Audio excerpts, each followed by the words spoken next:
Hola, soy Patricia Pérez Asurmendi, profesora de Econometría en la Universidad Complutense de Madrid. En esta última grabación sobre la modelización con datos de series temporales, vamos a estudiar las posibles relaciones que vamos a encontrar en nuestros modelos de regresión cuando trabajamos con series no estacionarias. En particular, vamos a presentar dos situaciones antagónicas, aquellas en las que vamos a tener correlaciones espurias y aquellas en las que nos vamos a encontrar con relaciones de cointegración.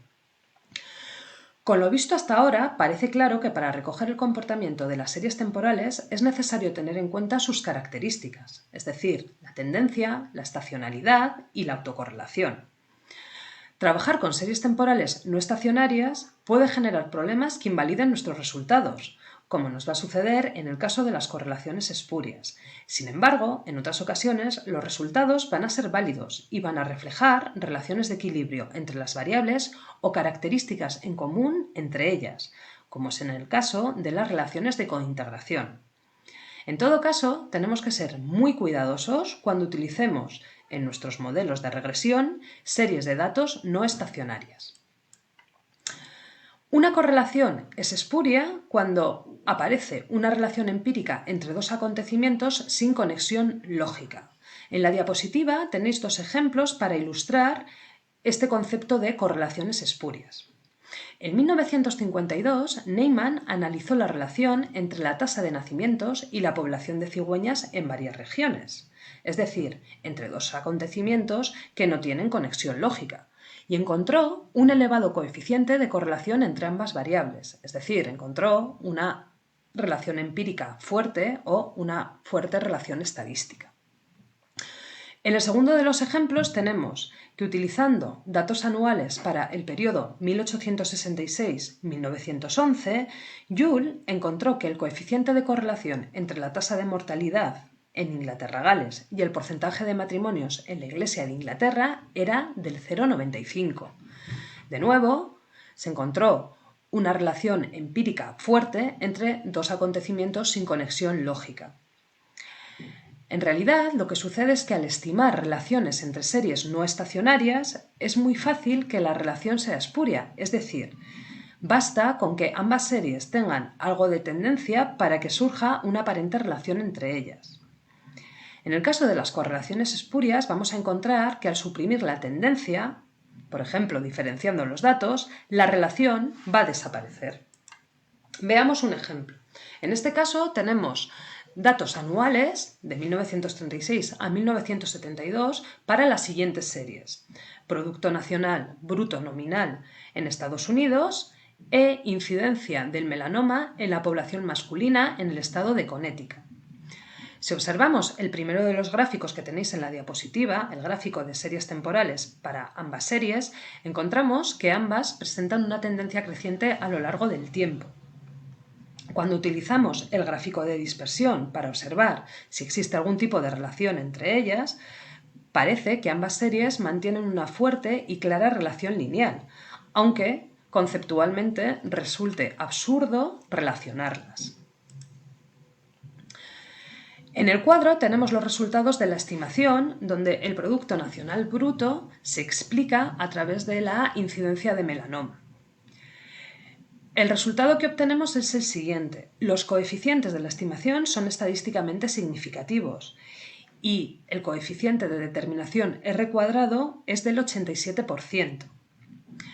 El coeficiente estimado para la serie melanoma indica que si aumenta la incidencia de melanoma en un caso, se espera un aumento del Producto Nacional Bruto de 119.000 millones de dólares.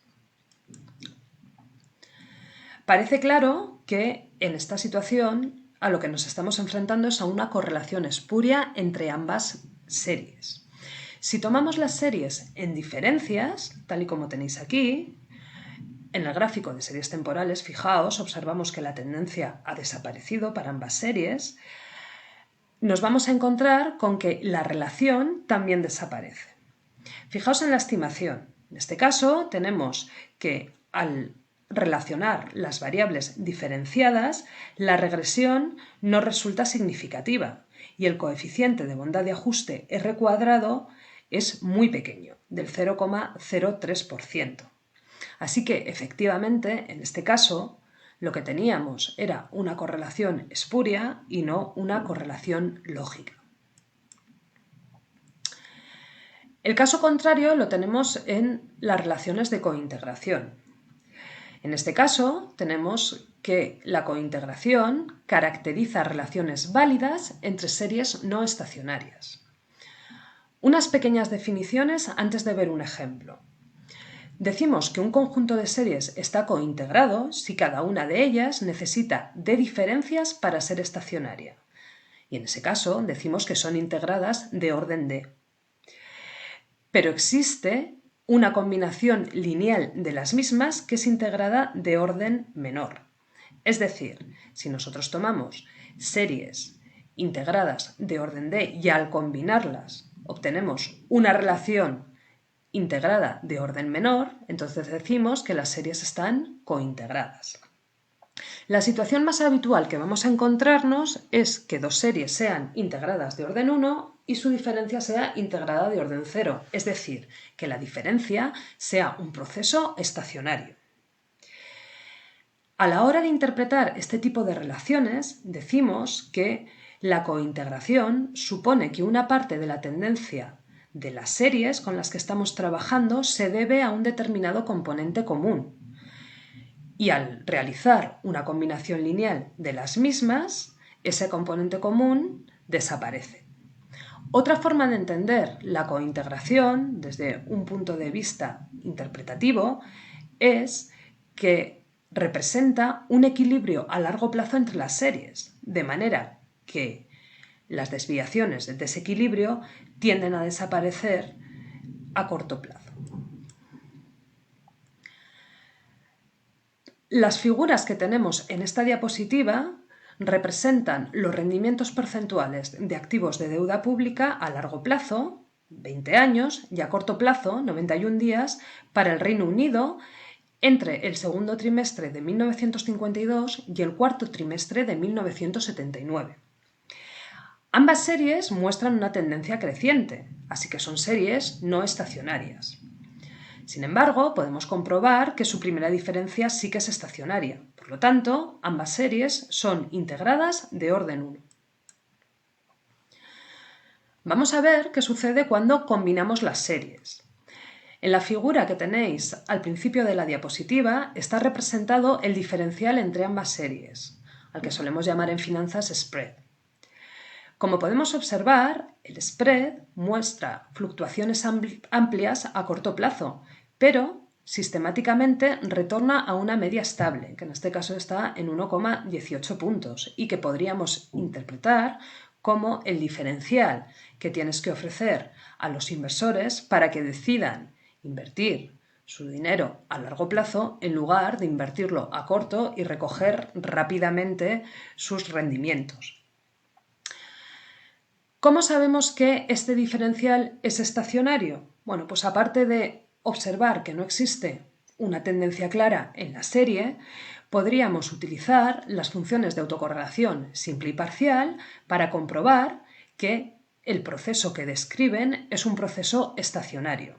Y en este caso, observamos que estas funciones representan un proceso autorregresivo de orden 1, que como vimos en su momento es un proceso en el que tenemos autocorrelación, pero es un proceso estacionario en medio.